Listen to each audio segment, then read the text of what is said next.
This subject is much more vast than it seems at first sight. Because the question of reincarnation raises the question of a whole lot of other parameters, namely our true nature, karma, etc. We will approach these aspects which will lead us naturally to the answer which will then be intuitive. As Eckhart Tolle would say, it is necessary to go deep inside oneself to listen to the following remarks. These words do not concern the environment of thoughts. Tell yourself that you are not here to interpret through your mental experience the words that follow, but to try at each moment to find the resonance in your inner environment and in your spiritual experience. According to Sadhguru, there are texts that reveal to the reader only what he or she is able to understand on the basis of his or her spiritual experience. When we ask Sadhguru about the soul, he always answers by drawing our attention to the true nature of this body, which is in fact a construction of the physical dimension and therefore cannot be our essence. This is a particular way for this spiritual master to guide us to the answer, by probing experientially the meaning of his words. It would be very easy to answer with affirmations, but these answers would have no real meaning, except in the mental environment, for his audience. So let's try to find together the path to knowledge for these two parameters. The continuity of the life of the soul is the concept that supports the idea of reincarnation. The soul or Atman is the thread that connects our various lives. Karma is the repercussion of the environment on the soul through the ages and time. It greatly supports the global or cosmic plan and is the material that through the ages ensures the realization of the present life's purpose. Indeed, it carries not only the negative consequences from life to life, but also the progress. For anyone who has ever experienced this state where one is not identified with the body, the presence of a continuous dimension that nothing could affect is not in doubt. But the real question is what remains of the individual as we conceive it through these ages. The postulate was perhaps arbitrary. So let's go back a bit to make sure we live what we are saying here. To do this, we will focus on a single technique, recommended by Sadhguru. It is for us to know this dimension which is not identified with the body. It is about creating a distance between the mind, the body, and a third dimension. The technique consists in repeating a very simple mantra: I am not the body, I am not the mind. This mantra must be correlated with the breathing movements. Breathing has indeed the faculty of potentiating almost all the meditation techniques because of its rhythm. The rhythm of this mantra must be matched with the breathing movements. The first part of this mantra, I am not the body, is repeated during the inhalation, while the second part, I am not the body, is repeated during the exhalation. This exercise will allow those who have never consciously experienced it to realize the inner split necessary to understand the words mentioned above. The whole meaning of karma lies in the continuity of the soul. While it is commonly interpreted as the sword of divine justice, it is in fact what sustains its plan. In most religious traditions, karma is the hope spoken of when talking about the certainty of liberation for all. What is often conceived of as rebirth is not in fact rebirth. For according to this term, it is the continuation of one thing and the end of another. These two extremes put together make what is called reincarnation or rebirth. In the Bhagavad Gita, it is said that which is born is destined to die, and that which dies is destined to be reborn. This does not concern the soul, but exclusively the body, according to the meaning we give to rebirth. The age of the soul is the concept put forward by some to justify the spiritual inclination of certain individuals. It is exclusively the cause of a link, which beyond the soul, is maintained for an individual and predetermines in some way the destiny. If we look again at our religious traditions, especially Islamic and Christian, we will see that the concept of reincarnation exists, but that it is never mentioned in the manner of the Hindu tradition. However, hell and heaven, or experiences of the nature of the present life that are the consequence of the previous life, is exactly what reincarnation means. Faith in the divine also implies faith in all those things that would have come to us through it. The question thus does not really arise at this level, according to all traditions. Once again, Sadhguru will enlighten us in a subtle way by putting us on the track of hell, heaven, and reincarnation. when he says about paradise that it will be an equally miserable place for the one who has not overcome suffering here. Before continuing, let us stop here, in order to find the way to overcome all suffering. The technique will be given to us by Eckhart Tolle. The body is governed by a form of energy called life energy. Depending on the softness of this life energy, we can witness the birth of what Eckhart Tolle calls the suffering body. There is a potential link between this body of suffering and the wanderings of an uncontrolled mind. Eckhart's technique can be summed up perfectly in one word: attention. Indeed, concentration is a sufficient technique to achieve any progress. This is why beings such as the Buddha freed themselves by sitting under a tree trunk. All the power lies in our ability to concentrate energy and focus our attention. So this attention is the light that dispels the body of suffering. We will come back to how to deal with the wanderings of the mind later. The truth is that beyond serving as a purgatory for our faults, karma ensures a continuity in order to preserve harmony and achievements. For both good and evil serve a supreme purpose, namely the supreme good, as Eckhart would tell us. This concept of supreme good is also present in certain religions. We find it, for example, in Islam, when it is said that it is possible that we like a thing whereas it is harmful to us, and that it is possible that we hate a thing whereas it is good for us. So in Christianity, when Jesus says only God is good, he was referring to the supreme good that could include what we think of as bad here below.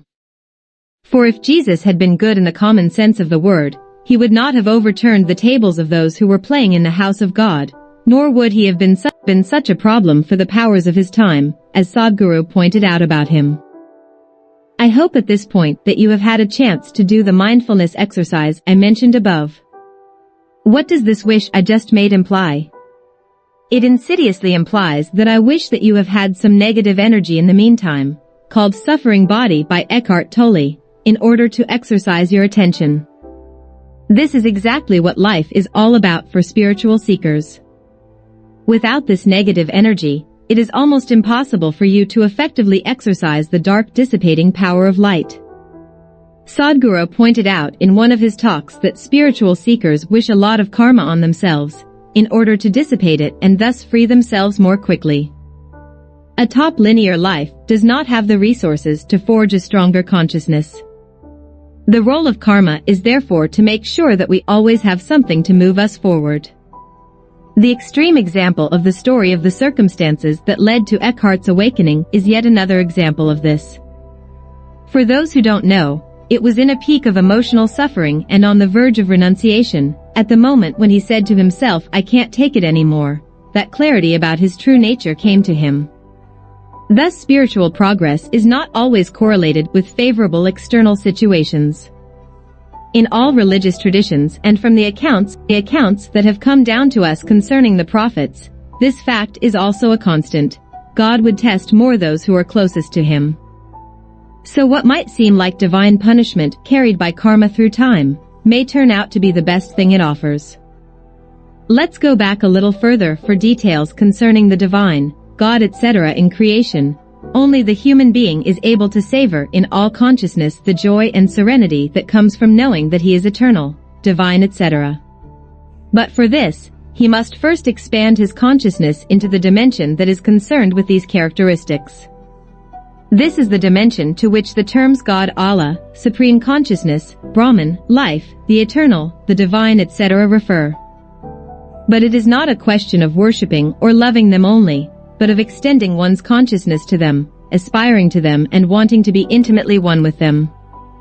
This is the state of consciousness that Sadhguru talks about when he says that after his experience on the Tamandi hill he was no longer able to know who he was because he had the impression of being in everything.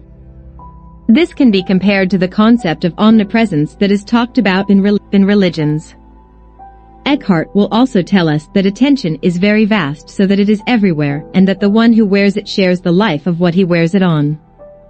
If we are perfectly honest, we should also recognize that very often the heaviest karma is not carried by the one who initiates it.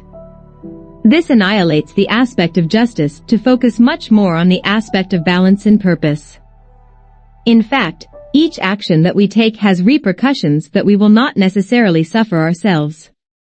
The ultimate proof of this fact concerns the most exponential karma that all humanity has undergone, namely that of the original sin. But in fact, this only concerns those who consider it from a purely mechanical and physical point of view. One of the recommendations of the yoga of action in the Bhagavad Gita is to free oneself from the consequences of one's actions. This is achieved through detachment from the results of one's actions. The most important aspect of this fact is the spiritual quest. When the mind is too preoccupied with the results of its practices, an absence of peace disturbs it. The best way is therefore to be completely detached from the results of one's practices and to enter fully into the present moment. We come to a term that concentrates the whole spiritual quest, the ability to stay in the present moment. This is the title of Eckhart Tolle's bestseller.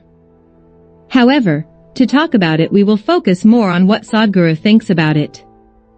His only answer is to challenge anyone to be truly in another moment that is not the present moment. As usual, he simply and humorously exposes something that we can fully explore ourselves. Any other moment is in fact the product of the mind, as Eckhart would say. The present moment is much more than the time indicated by the clock at each moment. It is a constant that holds indefinitely and is unchanging. It is the very eternity of the divine.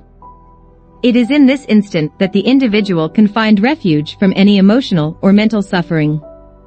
It is a moment that is animated by an energy that can help the progress of the body. Sadhguru gives a particular importance to energies in his speeches, and for good reason. Everything is a question of energy. The present moment is addressed in this discourse on karma and reincarnation because it is an unmistakable constant throughout the ages, if not the only one. The law of karma is not just a story of cause and effect for individuals. It is above all a global balance. For as Sadhguru says, the individual is insignificant in this universe. Karma balances the global energies, with individual and collective repercussions. We are all responsible for the state of the world, because it is only the sum of our individual states. However, those who approach karma only from the perspective of their own person will not see the part that their actions have on the larger plan of humanity. This approach gives rise to many selfish desires. As Sadhguru says, the classical conception of happiness is when one deprives others and thus is the only one to possess. A wider consciousness allows to understand the extent of karma. Otherwise detached beings like Eckhart, Sadhguru, Jesus, Muhammad, Buddha etc. would not have bothered to transmit their messages. Sadhguru tells us that the enlightened ones have more karma than others, because they have understood the magnitude of it. The universal law of karma that governs the entire universe often translates into consequences whose causes we do not perceive. It is like the effect of a wind blowing on the sails of a ship to make it move in a certain direction. It is only from the nature of this direction that we know which way the wind is blowing. It is the effect of the air's contact with the skin that tells us about its existence and direction. Thus our senses can only observe the consequence that very often cannot be linked to the exact causes. The causes are often deductions. Thus, we can perfectly believe that a single action is not the cause, but that it is always the sum of various actions. Our actions are one of the many things that we exchange and that impact the destiny of all. It is thus that together we participate in giving direction to this universe. The advent of the kingdom of heaven that is spoken of in religious traditions is the result of the direction determined by collective karma. As Eckhart would say, conscious actions have far more karma than unconscious ones. As proof, most of humanity adheres to a religion and most of them are at least millennia old. Whereas often only history keeps the memory of the most unconscious acts in individuals. The present life also obeys the law of karma. It is this principle which is at the origin of it because it is the expression of a subtle force which produced the effects that we see here below. We can approach it in the other direction, namely that effects have causes and therefore if we change the causes, the effects also do the same. This law of karma operates in particular in the mind, which has the faculty to literally create parallel realities. No two living beings live in the same world. It is this principle which is implemented in the theory of the law of attraction, to which Sadhguru, as usual, does not adhere in its classical formulation. The exploration of the theory of manifestation of higher levels of consciousness will allow us to realize another sphere of this karma. According to Eckhart Tolle, and what can be verified experientially, inspiration is in fact a revelation from another dimension that borrows the vehicle of the body and mind that are permissive to it to reach physical reality. Before an idea is formed in the mind, it is an impulse that enters the environment of the mind. If one is attentive enough, then at that moment one can choose not to translate it into thought. This translation into thought is not necessary in order to know what it is, because as soon as the impulse appears we know what it is. The translation into words is especially necessary when one wants to transmit it to another person. But the manifestation does not stop there. Because thoughts have such a creative faculty that if we don't pay attention, all the mental formations are translated into the physical dimension in various ways, the most obvious of which are emotions. There is a strong link between these two environments. Another element will allow us to investigate this karma. This is the subtle body, which is one of the pillars of Eckhart's teaching and of many other traditions. This body is the key when it comes to reincarnation, because it is its manifestations that form what we call birth, death, etc. The preservation of this body offers the possibility of rebirth, and its karmic expression creates the phenomena of birth and death. Indeed, by reincarnation we mean a cyclic phenomenon in which one stage can only lead to another as long as the matter that supports it exists. However, there is also a theory that an individual could be reincarnated as an animal, in the sense that excludes the human, according to his actions in his past lives. This is completely incorrect, because reincarnation implies a memory and not an empty soul. A being who is not aware of certain stages of his past lives lives a perfectly new life. One cannot say that such a person has been reincarnated as an animal as long as he has no memory of his past lives. It is the imprint that makes the reincarnation. However, the soul can carry the memory without it being accessible to the being before their perfect cohesion. In addition, the lower animals have a much less developed psyche than humans, which makes the concept of past lives absolutely useless for them. Thus we have seen that there is a great variety of concepts and doctrines around reincarnation, karma, and death. But one constant that everyone can verify is the existence of an underlying reality that nothing can affect and that we can well imagine being transmitted from body to body. This news is the main motivation of all religions, namely to acquire eternal life. It is important to note that what is maintained through the ages is not personality. Personality is too superficial a trait to be so anchored in the portion of the psyche that is maintained.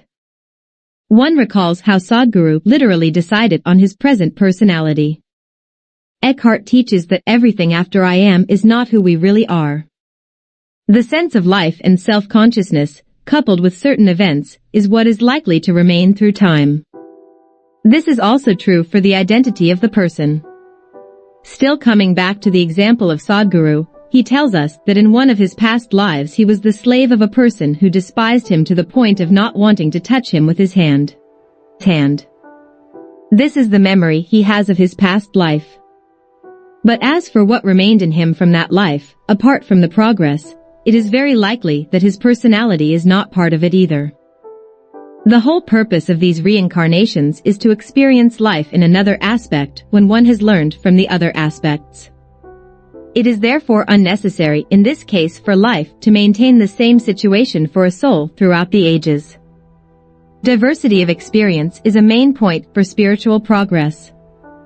Therefore the best practice is when we are immersed in our daily life and not when we are in a meditative position, as Eckhart would say. The progress made in a static state of meditation must be practiced in order to learn to live it in one's daily life. This is what Sadhguru means when he talks about the meditative state. For it is a matter of being in one's daily life, as one is in one's meditation peaks. Here we should pause for a very important clarification. The goal of the spiritual quest is not to escape from one's present reality in order to connect exclusively to other dimensions. One of the commonalities in the teachings of Eckhart and Sadhguru is that they describe a gentleness that is also located in the body, which should not be denied and should even be cultivated. In fact, a large part of their teaching comes down to being able to create gentleness in oneself, and everything else is done gradually. Eckhart often insists on the sweetness of connecting to one's subtle body within oneself. Sadhguru talks about softening the various parts of oneself. The constant is that the awareness of the body is present at every moment, because it is not a question of denying it. The importance of the subject of reincarnation lies in the idea of eternity. One acquires a certain serenity in the practice when one is aware that it will continue even if one does not attain enlightenment in this life. It gives hope to all those who would have wasted this life. This expression is often used in Sadhguru's talks. However, most people, as mentioned above, only value it for its justest dimension.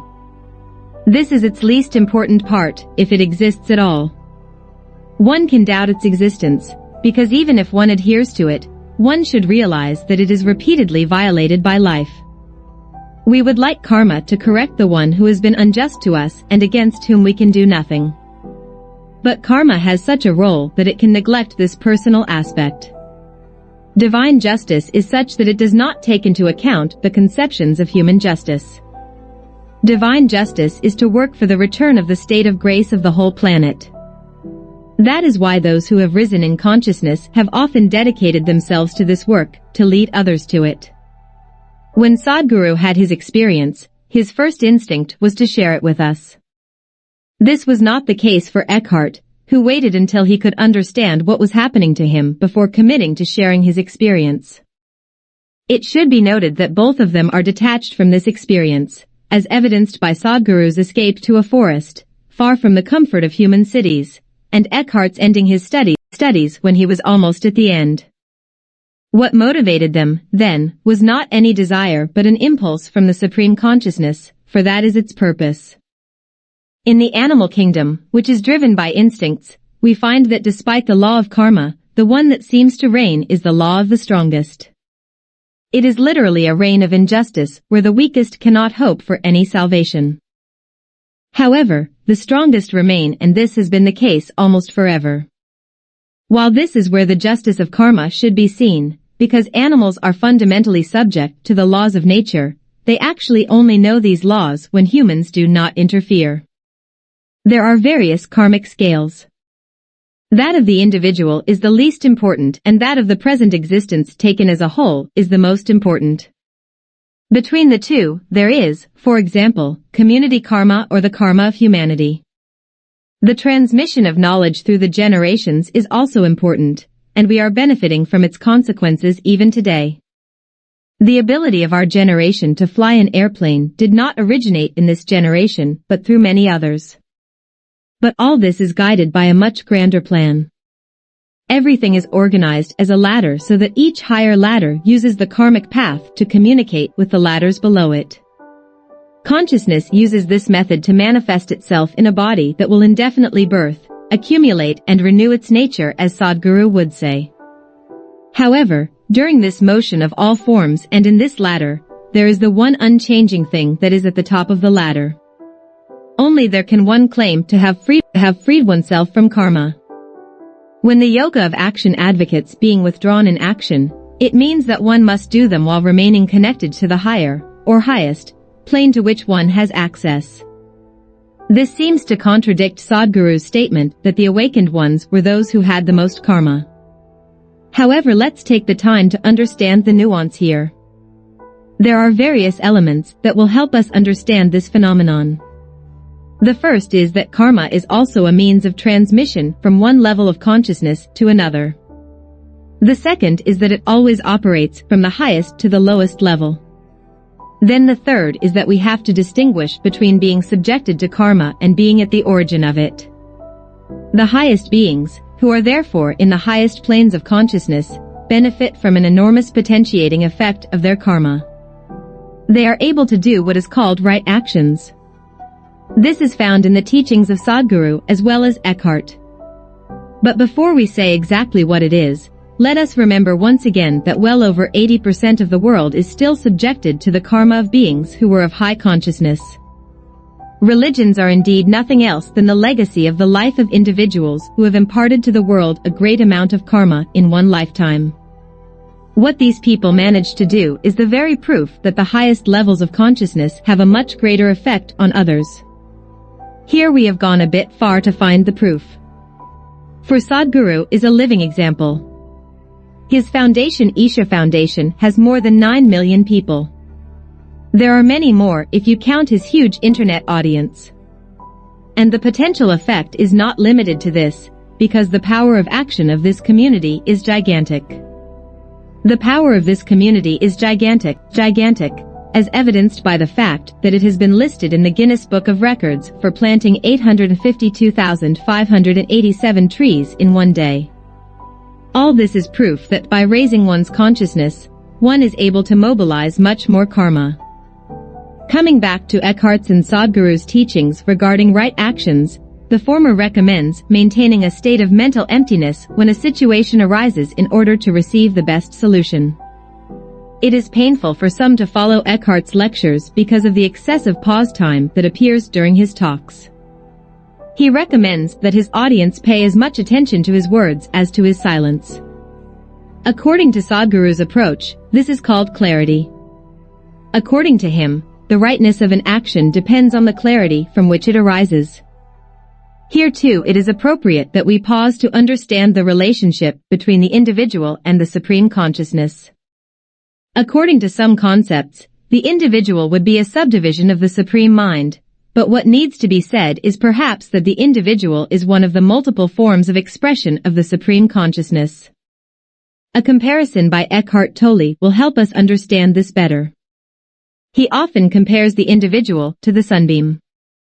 In itself, the ray is a part of the sun, without really being a subdivision of it, because despite the existence of this ray, the sun remains whole and unchanging. This makes us realize the ultimate level of karma and reincarnation. According to Sadhguru, this is not the first creation. This means that the world as we know it is not the first and probably will not be the last. If we see the world as the expression of the Supreme Consciousness that it is and reduce that to the fraction of the individual, we find that the same phenomena are at work on the same scales. Most spiritual traditions speak of the end of this existence and the birth of another. On the most global level, the universe, despite its size, is only a temporary expression of a dimension of a continuous nature. This dimension will not cease to express itself for eternity, without its expression necessarily looking like what we know today. It will be an expression among an infinity of possibilities.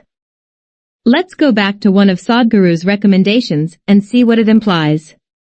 He recommends closing your eyes when you have no activity to do. He probably meant meditation. But here again, the meaning of meditation for him as for Eckhart is often far from the common meaning we give them. We will probably come back to this. By closing our eyes, according to him, we would lose the notion of frontier which would be dictated only by sensations. This achieves a phenomenon opposite to the one demonstrated previously with Eckhart's quote. This means that the infinite is in the individual and that the individual is also in the infinite. To come back to the impact of sensations on the sense of self, he gives a very simple method to become aware of it. It is a question of keeping the eyes closed and of touching an object, then touching a part of its own body. One realizes that the only boundary that exists is the sensation that results from the second. Eckhart proposes a slightly similar exercise to become aware of the energy body. Again, it is a matter of closing the eyes and gently raising the hand. In this state we become aware of what informs us about the position of our hand, the energy body. Let us return to meditation. It is essential to talk about it because it is the tool of progress par excellence, although according to Eckhart it is not at all necessary. There are an infinite number of types of meditation.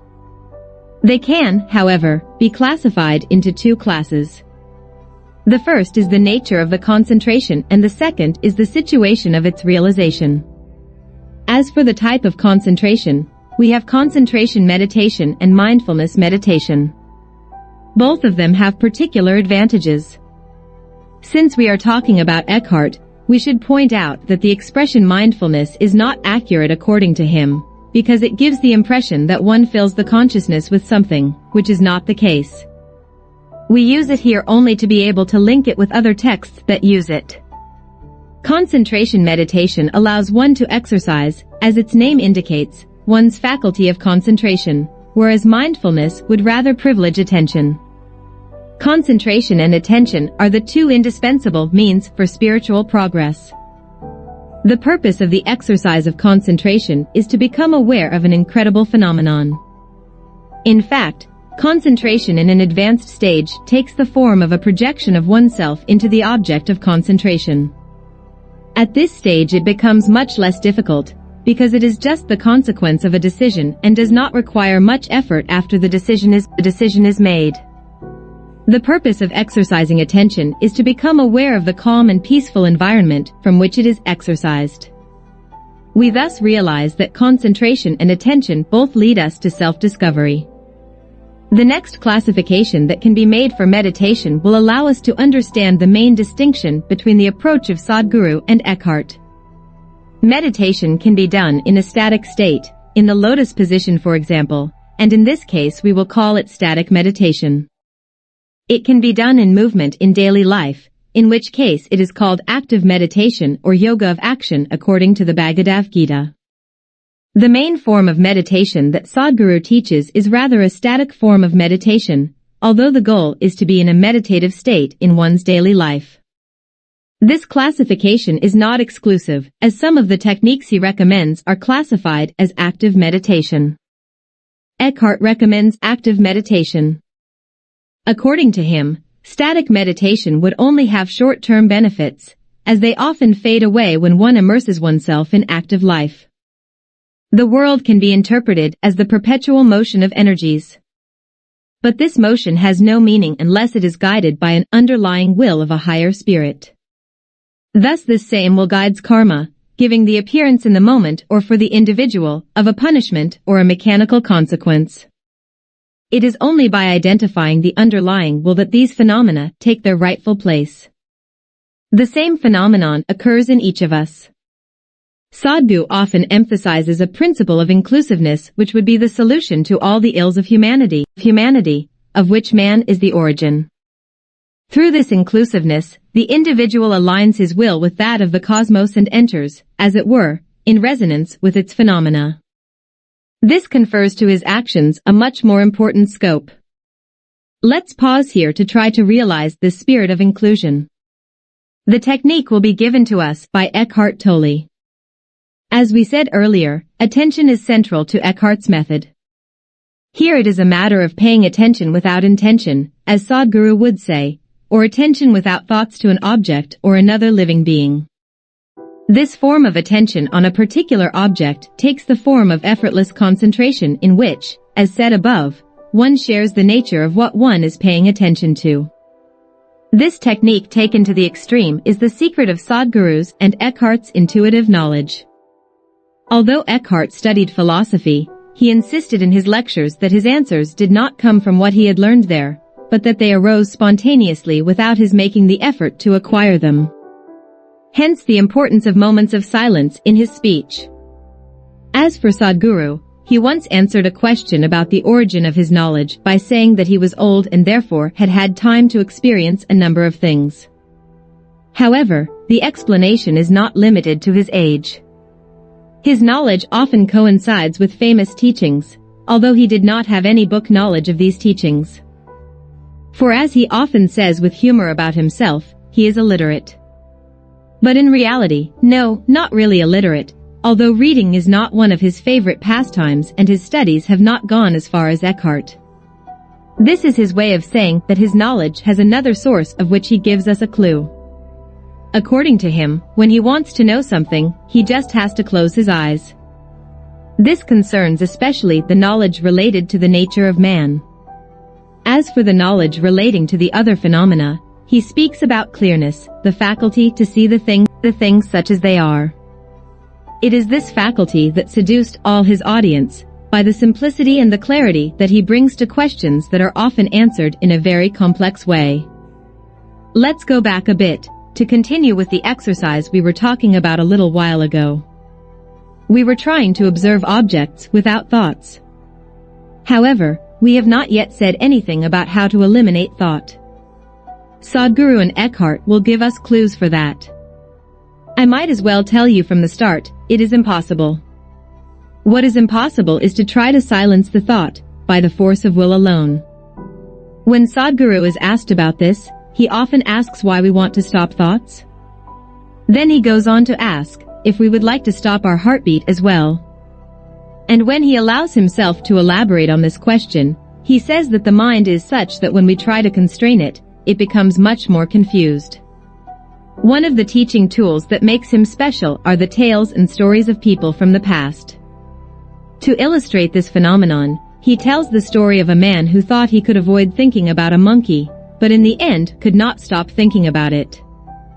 Eckhart also agrees with this by giving the example of a pot filled with boiling water on a fire and whose lid is forcibly kept closed.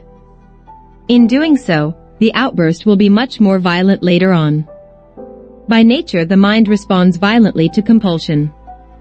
There is only one thing that can force the mind to be calm, and that is the supreme consciousness. Sadhguru talks about it, but without elaborating because he is well aware that for most of his audience, this stage is still too advanced.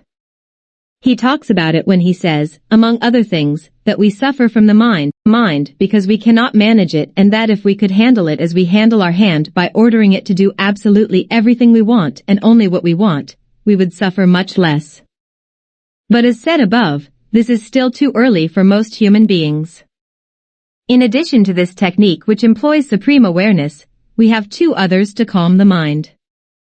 The second one is the distancing according to Sadhguru, called observation according to Eckhart. This one is the most suitable. The third one is the focus on an object. This one, everybody uses it in his daily life. It is besides this phenomenon which explains the success of the distraction market. As Sadhguru says, if you are bored in your own presence, you are in bad company, a humorous way of saying that the ability to manage certain aspects of oneself eliminates boredom. But what we are talking about here is not distraction, but voluntary focus for the purpose of meditation, much like active or static concentration meditation. Go back to understand these terms. In this state one can use a mantra to eliminate the thoughts that intrude, because they will try by all means to intrude. The technique is to say to them, I'm not interested, when a thought tries to suggest that it has something interesting to tell us. As Eckhart would say, it is by arousing our interest that thoughts intrude and take over our attention. If we are able to devalue their importance, they eventually calm down. This technique is not very different from the previous one, but the small difference is significant. For the first one, it is a mindfulness meditation where one pays attention to everything that happens, while the second one is a concentrative meditation. Of these three techniques, our two spiritual masters very often recommend distancing and observation. This is the simplest and most effective technique. It is in fact psychology. Some of Eckhart's critics criticize him for only reproducing psychological techniques and teaching them to everyone as the miracle technique. But these critics have not understood the scope of the approach, which is not limited to this step, because in fact it is only a step, as we have just seen. It is about creating a small opening, a first opening in the flow of thoughts, which will allow the other methods to be feasible. Every part of our nature has a component that allows us to witness its actions. This does not only concern the mind with thoughts, but also the body and emotions.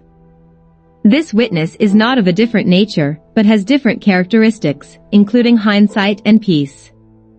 This space of peace always exists for every fraction of our nature. It is not of a different nature because, for example, the witness of the mind is in fact a mental element as well. In the long run, it will not be a matter of limiting ourselves to this if our aim is to probe more deeply into our nature. Let's come to the technique itself. To sum up, it is necessary to become aware of the thoughts. On the first attempt, it will probably not be possible to realize the presence of the witness, which in the case of the mind is more difficult to find than the body witness. The key to this exercise is attention. A beautiful comparison is given to us by Eckhart on this subject. It is indeed comparable to a cat lurking in front of the opening of a mouse hole. In this comparison, the cat corresponds to attention and later the witness. The hole corresponds to the mind, which is the space where thoughts are converted, and finally the mouse corresponds to thoughts. It is a matter of the cat/attention watching for the exit of the smile/thought. If you've never had the chance to witness this scene, think back to Tom's attention when he's watching for Jerry's door to open. If you have never watched this anime before, it might be worth it. The comical and playful aspect is also very helpful in this attention exercise. Challenge yourself and approach it as a game. This will allow you to distance yourself from the results. The image of the cat and mouse will help you understand exactly what the exercise is about. We have just used a little expression that might be interesting for some to explain. The expression in question is the mind is the space for the expression of thought. At a certain stage, we may have the impression that thoughts are born in the mind in the form of already constructed ideas, but this is not always the case. To understand this, we must first divide thought into two types, namely active and passive thought. Active thinking is a form of thinking that arises from the individual's willingness to explore an issue using this tool. The form of thought that we use, for example, to solve a math problem. This thought does not impose itself and does not disturb the mental environment. It is not a form of free thought that operates in a disordered way. It will be called passive thinking. Passivity refers to the fact that it is fed by the will of the individual. Then there is another form of thought, which is not born in the mental environment, but comes from what Eckhart would call collective mind.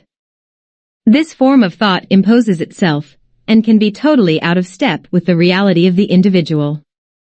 It is likely to disrupt the mental environment. This form of thought is the active thought.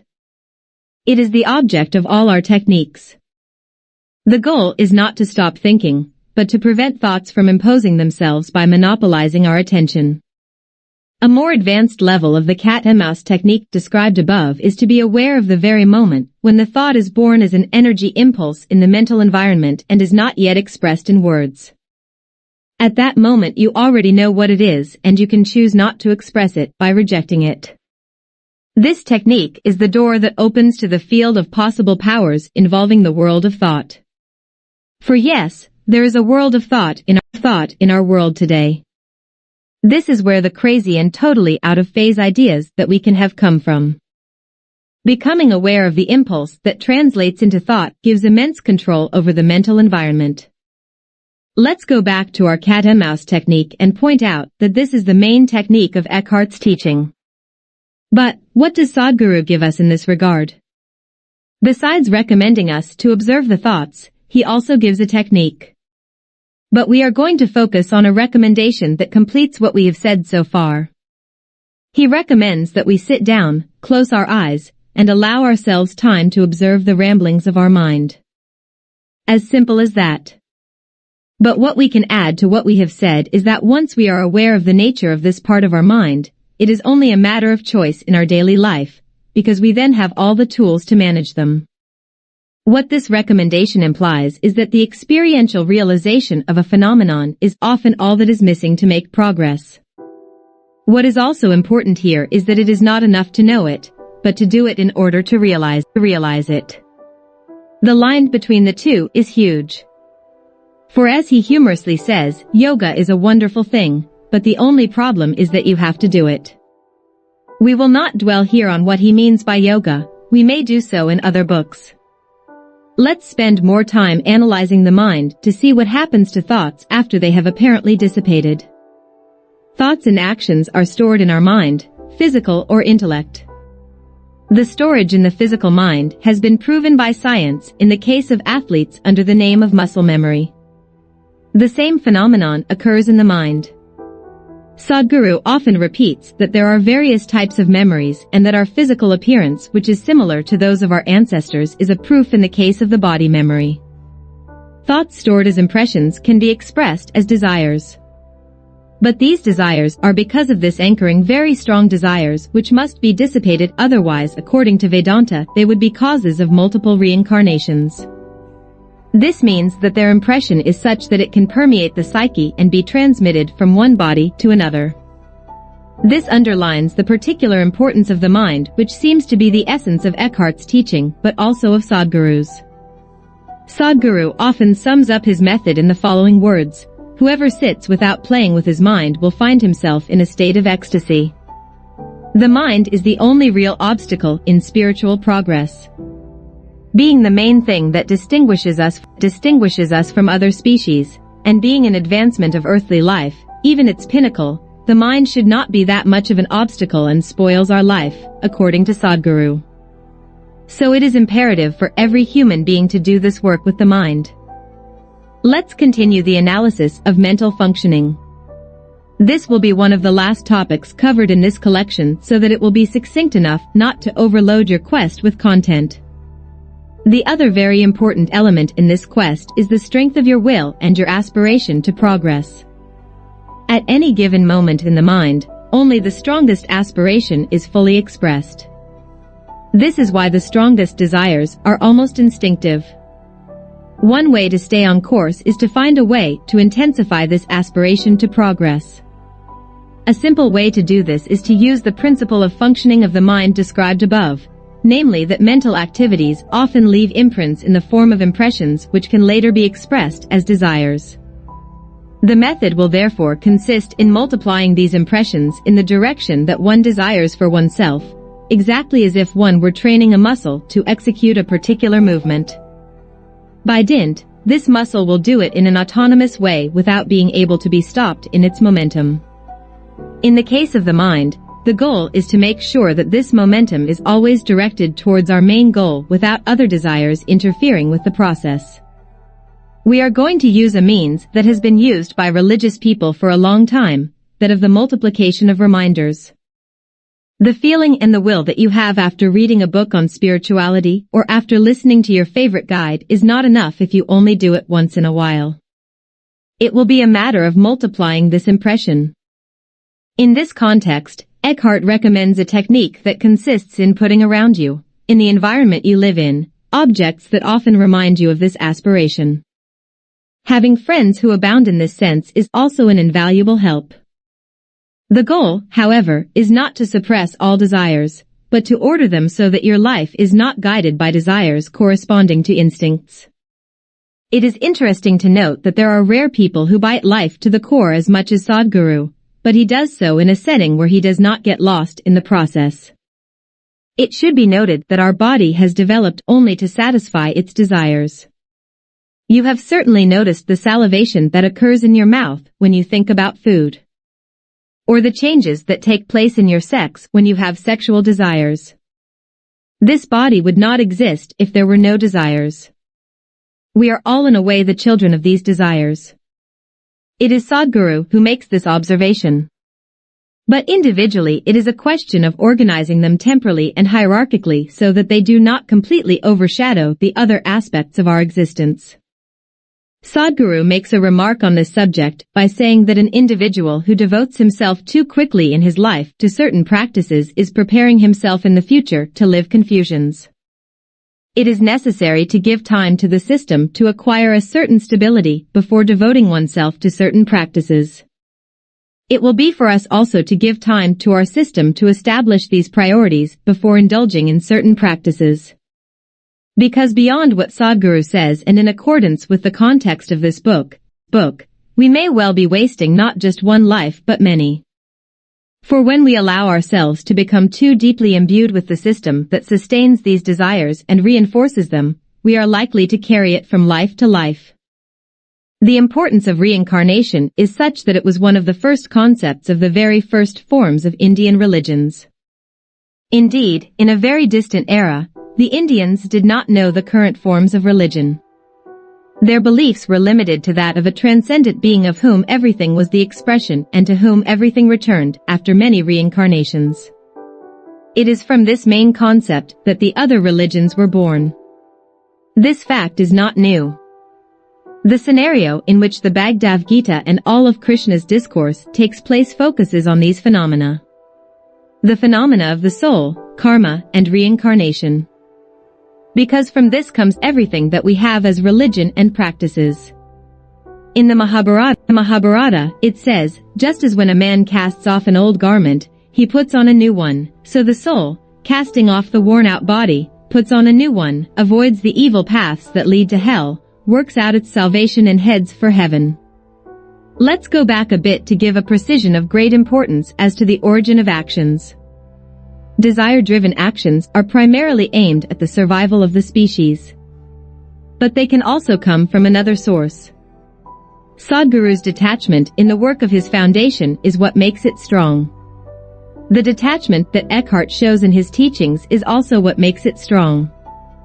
Thus, when an action is inspired by an underlying source, its importance goes beyond the survival of the species. This way of acting is what places the action in the cosmic plan. This is the kind of source that motivates all those who are at the origin of the religions we know today. This nuance is important, because when this kind of action is motivated only by desire, it ultimately produces catastrophic consequences. When Sadhguru asks us to invite more awareness into our daily lives, his goal is to make us reduce the impact of our desires in these parts of our lives, without denying them. If the whole of humanity connects to this dimension and draws from it the source of its actions, it will signal the advent of something very grand here. The proof that Sadhguru's actions are not motivated by desire is in the fact that he does not pocket the money that comes from his works. In response to a question about this, he said that he did not need $1 billion, but billions of people. However, knowing that for the average person, survival remains a major concern, he teaches a particular meditation technique that can attract abundance to oneself. These are techniques that make use of visualization. This makes us realize the immense potential of thoughts to affect our reality. Thus our thoughts can have a karmic effect. This effect is what Sadhguru exploits in this recommendation in order to attract abundance to oneself. The effect of our level of consciousness during the process has a real impact on our surroundings and our situations. We can easily see this after a certain stage. Without being obsessed by these results, we can use them as a sign from the universe to guide us in the right direction. However, we must not forget that the universe will test us in order to give us the means to make progress, and after this progress, it will also test us in order to establish it strongly in us. We attract to ourselves what we need for our progress when we set out, and this phenomenon is also karma. The kind of karma that according to Sadhguru, a true seeker should wish for himself, because as long as he does not suffer from it, it becomes an instrument of progress.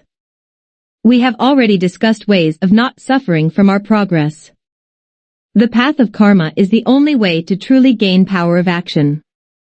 For when we understand that our will is strongly connected to our karma and that our will is strongly impacted by various forces, then we understand that within the limits of our individuality our power of action is infinitesimal. For when it does not align with a larger force, it is easily dissipated. Actions that come from a larger force often have a significant impact in time and space. The will of the ego is dictated by various forces so that it is not truly free. Let's pause on the term ego. This is a central term in Eckhart Tolle's teaching. The ego would be a facet of our nature that comes from a mind that operates independently. It would be a kind of parasite that takes over our nature and is the source of all our problems. Eckhart's technique consists mainly in observing the effects of this ego, which are very often expressed in the mind by uninterrupted thoughts, arbitrary judgments, and an important hold on the individual. Let's go back to the question of will to also bring some clarifications that may be useful for the understanding of what has been said before. According to some approaches, will, karma and consequences are the three main stages of the energy that moves the world. There are various degrees of will. Each level of consciousness has a will of its own. Of all of them, it is the will of the consciousness that prevails. This means that from this point of view, all other wills can be obscured. This is how the understanding of karma from a relatively low level of consciousness makes us see exclusively its justice side, even if it is not verified in the actual facts. In some religions, this divine vengeance is postponed to another life, often to the hereafter. While the understanding of this concept from a higher level of consciousness shows its highly organizing side. The exercise of the strength of this will is one of the principles that we use in all our undertakings in order to bring them to a successful conclusion.